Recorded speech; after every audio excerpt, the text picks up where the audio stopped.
Hello. नमस्कार। आज 1 फरवरी 2022।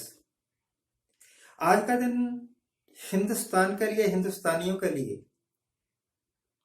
खास तौर पर उन लोगों के लिए जिनका कुछ भी सरोकार है भारत सरकार के साथ,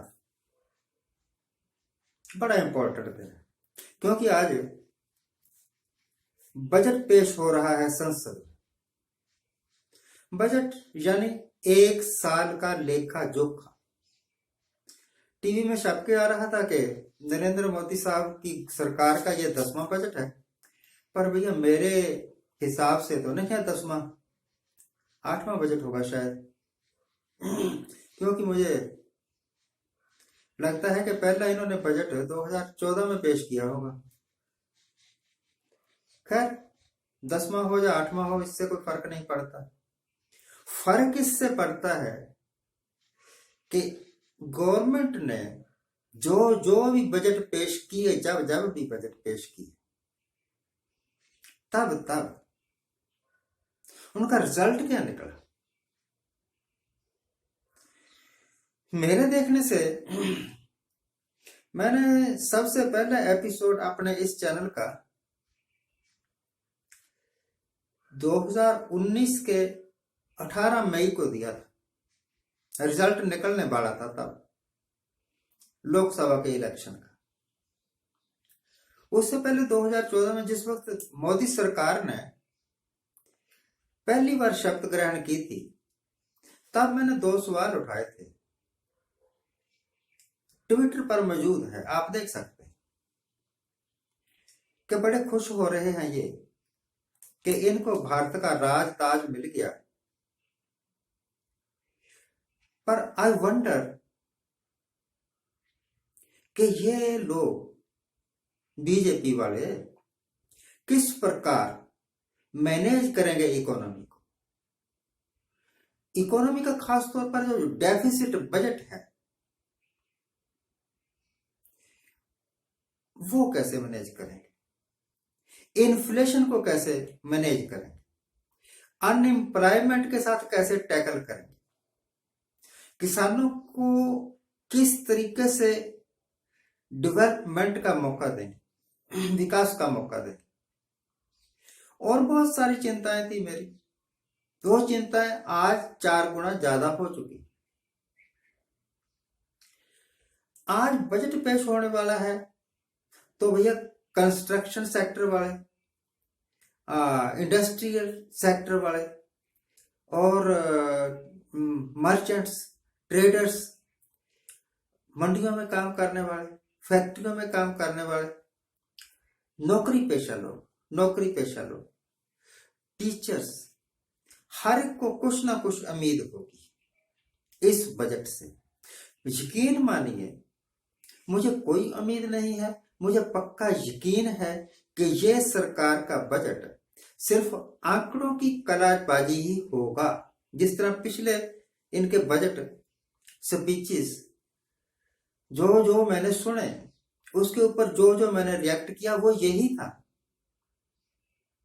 कि ये सिर्फ गप्पे मार के, सपने दिखा के 1 साल पास करना चाहते हैं ताकि अगला साल तक लोग चुप रहे। अब इनके पास कोविड का बहाना है। 2019 में मैं कह चुका था, उस वक्त कोई कोविड काविड नहीं था, कि I wonder how government will manage deficit budgets. मैं हैरान होता हूं कि जिस वक्त मैं ये सोचता हूं कि ये सरकार अपनी दूसरा 5 वर्ष का कार्यकाल में क्या ऐसा वंडर कर देगी, गजब कर देगी कि हिंदुस्तान की हालात बहुत अच्छी हो जाए और इकोनॉमी 5 ट्रिलियन हो जाए।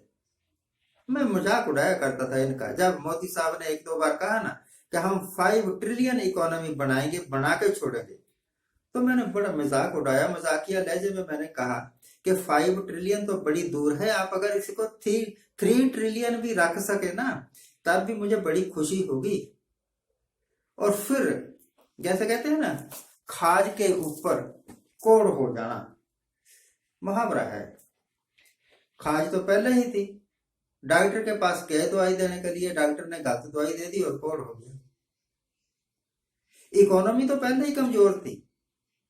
डॉक्टर मनमोहन सिंह कोई बहुत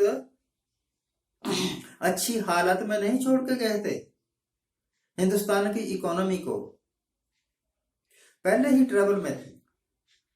क्योंकि ये जो डॉक्टर मनमोहन सिंह की लोक लुभावन योजनाएं, मनरेगा जैसी योजनाएं और किसानों का कर्जा माफ कर दो, फलाने का कर्जा माफ कर दो, ये योजना इकोनॉमी को पहले ही बहुत वीक कर चुकी थी, कमजोर कर चुकी थी। चाहिए तो ये था कि इन सारी स्कीमों को हटाया जाता, दोबारा ऐसी स्कीमें लगाई जाती नए तौर पर जो पब्लिक वेलफेयर वाली तो होती, परंतु कंस्ट्रक्टिव होती, प्रोडक्टिव होती। ये मनरेगा वाली, मैंने अभी 2 एपिसोड दिए मनरेगा पर, जिससे यह जाहिर होता है कि मनरेगा के नाम पर पैसा सिर्फ लूटा गया, लुटाया गया।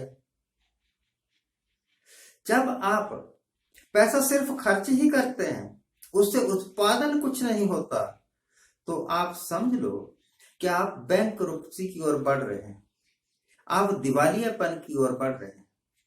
और फिर बजट पेश होगा, वही निर्मला सीतारमण बजट पेश करेंगी जिन्होंने पिछली बार किया था, और पता नहीं क्या क्या सपने दिखाए थे, और आज फिर सपने दिखाएंगे। इस सेक्टर को ये हो जाएगा, इस सेक्टर को वो हो जाएगा। हकीकत पर कोई बात नहीं करेंगे, क्योंकि इनके पास हकीकत को साबित करने के आंकड़े नहीं है। बेरोजगारी की बात नहीं करेंगे, ग्लोबल हंगर इंडेक्स में हमारा सबसे क्या कहते हैं टॉप पर है हम इस वक्त लगभग, उसके ऊपर बात नहीं करेंगे। गरीबी के ऊपर बात नहीं करेंगे। शायद 69 के आसपास श्रीमती इंदिरा गांधी ने गरीबी हटाओ आंदोलन दिया था, 14 सूत्री कार्यक्रम, फिर 20 सूत्री कार्यक्रम दिए थे। उनका आज तक कोई बेनिफिट नहीं हुआ। कहने को ये कह रहे हैं 2 करोड़ घर देंगे गरीबों को। तेरे 2 करोड़ घर क्या करेंगे? हिंदुस्तान की आबादी 135 करोड़ है। अगर एक परिवार के 5 सदस्य भी हों, तब भी समझ लो कि आपको कम से कम 50 करोड़ घर चाहिए। कैसे कर लोगे? कैसे कर लोगे? और जिन लोगों को आदत हो जाए झुंगियों में रहने की, आप उनको घर बना के देते भी रहो, वो कहां, वो किराए पर दे देते हैं या थोड़े दिनों बाद बेच देते हैं। हिमाचल सरकार ने जमीन मुफ्त में बांटी थी हरिजनों को, और कुछ साल बाद वो बेच बूझ के खा गए, और अब फिर वो लैंडलेस।